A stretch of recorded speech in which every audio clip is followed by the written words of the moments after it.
আপনারা জানেন যে সেন্সাস বা স্বজনগণনা কিন্তু শুরু হয়ে গেছে 1 তারিখ থেকে। আর এটা অনেকেই প্রশ্ন করছেন যে কত তারিখ পর্যন্ত হবে, আর অনলাইনে কি বাধ্যতামূলক? কিছু কিছু প্রশ্ন, যেমন আমরা বাড়ির প্রধান কাকে করব, মেয়েরা যারা শ্বশুর বাড়ি চলে গেছেন কিন্তু কোনো ডকুমেন্টস এখনো শ্বশুর বাড়িতে হয়নি, তারা কোন জায়গায় সেন্সাস বা জনগণনা করবে, বাবার বাড়িতে নাকি শ্বশুর বাড়িতে?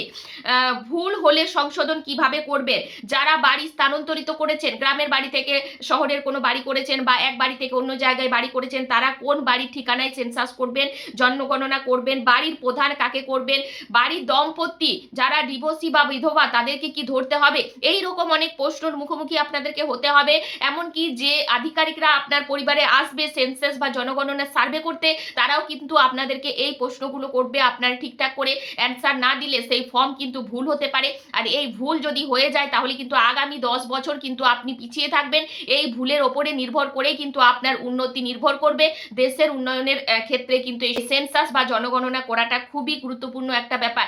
অনলাইনেই করতে হবে কিনা এই প্রশ্নটা অনেকেই করছে। তো চলুন প্রত্যেকটা প্রশ্নের আস্তে আস্তে আমি উত্তর দিয়ে দেবো, পুরো ভিডিওটা দেখবেন, কারণ সেন্সাস বা জনগণনা প্রত্যেককেই করতে হবে, এটা মনে রাখবেন। তাই ভিডিওটাও কিন্তু আপনাদের কাছে ভীষণ গুরুত্বপূর্ণ। তো চলুন একে একে প্রশ্নের উত্তর দেবো। তার আগে একটা রিকোয়েস্ট করবো, যারা ইউটিউব থেকে দেখছেন চ্যানেলটাকে সাবস্ক্রাইব করে নেবেন, যারা ফেসবুক থেকে দেখছেন ফলো করে যুক্ত থাকবেন এরকম আপডেট পাওয়ার জন্য। তো সেন্সাস বা স্বজনগণনার প্রথম যে আমরা বাড়ির সামনে যে ম্যাপ পয়েন্টিংটা করছি সেটা কিভাবে করব?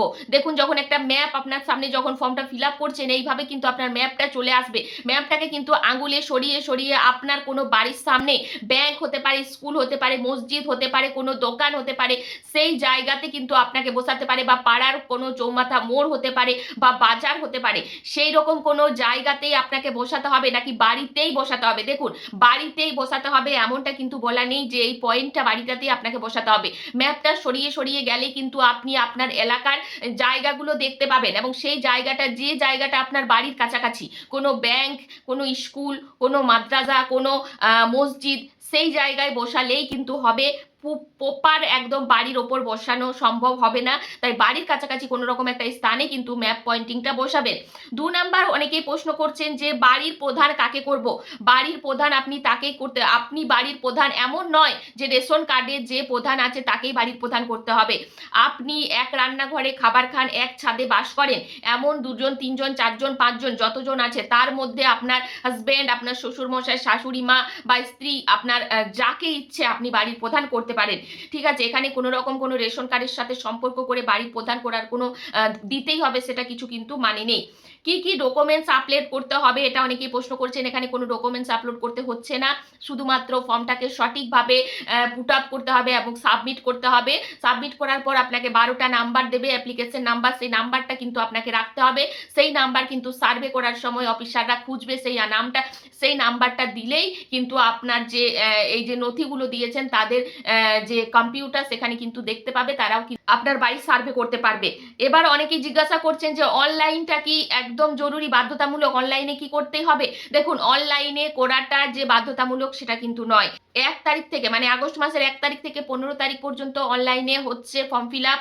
অনলাইনে করার পর কিন্তু 16 তারিখ থেকে আপনার পরিবারের সরকারি অধিকারীরা এসে তারা কিন্তু সার্ভে করবে। আপনি যদি অনলাইনে না করেন তাহলে কিন্তু অফলাইনে কোনো রকম কোনো করার কোনো সুবিধা নেই। অফলাইনে আপনি কোনো ফর্ম ফিল আপ করতে পারবেন না। হ্যাঁ, আপনার হয়ে যে সরকারি অধিকারীরা আসবে, অফিসাররা আসবে, তারা আপনার হয়ে ফর্মটি ফিল আপ করবে, আপনাকে এই 34টি প্রশ্ন জিজ্ঞাসা করবে, সেইভাবে কিন্তু তারা ফর্ম ফিল আপ করবে। আমি বলবো, আমার দিক থেকে যেটা মনে হচ্ছে, অনলাইনে যদি আপনি নিজের বাড়িতে ফোনে বা কোনো সাইবার ক্যাফে গিয়ে আপনার এলাকাতে করতে পারেন, সেখানে কিন্তু নিজের মতো করে ঠিক ভুলটা দিতে পারবেন এবং সবটা সঠিক দিতে পারবেন। এবার অনেকেই প্রশ্ন করছেন যে এই যে অনলাইনে করে যদি কোনো রকম ভুল সাবমিট করা হয়ে যায় সেটা সংশোধন করা যাবে কিনা? দেখুন, কোনো রকম যদি ভুল করে ফেলেন, সেটা কিন্তু যে অফিসার আসবে তাকে আপনি বলবেন যে এই জায়গায় আমার এটা ভুল হয়েছে, আপনি ঠিক করে দেন, তারা কিন্তু এডিট করে সংশোধন করে দেবে। ঠিক আছে, জানা গেল। এবার অনেকেই বলছে বিবাহিত মহিলাদের ডকুমেন্টস বাপের বাড়িতে থাকা সত্ত্বেও তারা কোথায় সেন্সাস বা জনগণনা করবেন? যে মহিলা বিয়ে হয়ে গেছে শ্বশুর বাড়ি চলে এসেছে সে কিন্তু শ্বশুর বাড়ি থেকেই জনগণনা করবে, তার ডকুমেন্টস যেখানেই থাক না কেন। এখানে ডকুমেন্টস কিন্তু কোনো কিছুই লাগছে না, আপনি যেখানেই থাকবেন শ্বশুর বাড়িতে যদি বিয়ে হয়ে গেছে সেখানেই কিন্তু আপনাকে ধরা হবে সেন্সাস বা জনগণনাতে। এবার অনেকেই লিখছেন যে যারা বিধবা বা ডিভোর্সি আছে বাড়িতে, কারু স্ত্রী নেই বা কারু হাজব্যান্ড নেই, তারা কি দম্পতি হিসেবে ধরবে? না, তারা দম্পতি হিসেবে ধরবে না, কারণ তারা কিন্তু এখন আর স্বামী স্ত্রী বসবাস করছে না, একা বসবাস করছে। সেক্ষেত্রে কিন্তু এখানে সেই বিধবা মানুষটিকে বা কোনো ছেলের যদি স্ত্রী না থাকে সেই মানুষটিকে কিন্তু দম্পতি হিসেবে ধরা হবে না। ঠিক আছে, জানা গেল। এবার যারা যারা বাড়ি স্থানান্তরিত করেছেন, মানে এক জায়গা থেকে অন্য জায়গায় গেছেন, তারা কোথায় কোন বাড়ির ঠিকানায় ম্যাপ পয়েন্টিংটা করবেন? আপনি যে বাড়িতে এখন বসবাস করছেন সেই বাড়িতেই কিন্তু আপনাকে ম্যাপ পয়েন্টিংটা করতে হবে। ঠিক আছে।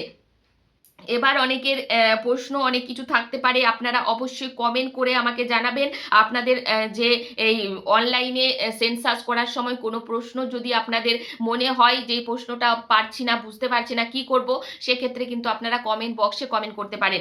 এই সেন্সাস বা জনগণনা দেখুন, এটা কিন্তু ভীষণ গুরুত্বপূর্ণ, তাই আপনাদেরকে কিন্তু গুরুত্বপূর্ণভাবেই এই ফর্মটা ফিল আপ করতে হবে। একটা কিছু ভুল থাকলে সেটা একবার সাবমিট হয়ে গেলে বা অধিকারিকরা যখন আসবে তারাও সাবমিট করে যদি নিয়ে চলে যায়, সেই ভুলটা কিন্তু আর 10 বছর আপনি সংশোধন করতে পারবেন না। আর এই জনগণনা যে পুট আপ করছেন আপনার তথ্য, সেই তথ্যর ওপর নির্ধারিত হবে আপনার আগামী দিনের প্রকল্প, আগামী দিনের উন্নতি, আগামী দিনের সরকারি কাছ থেকে যে কোনো অনুদান, যে কোনো কিছুই কিন্তু, মানে দেশের ভবিষ্যতের উন্নতি, আপনার নিজের উন্নতি।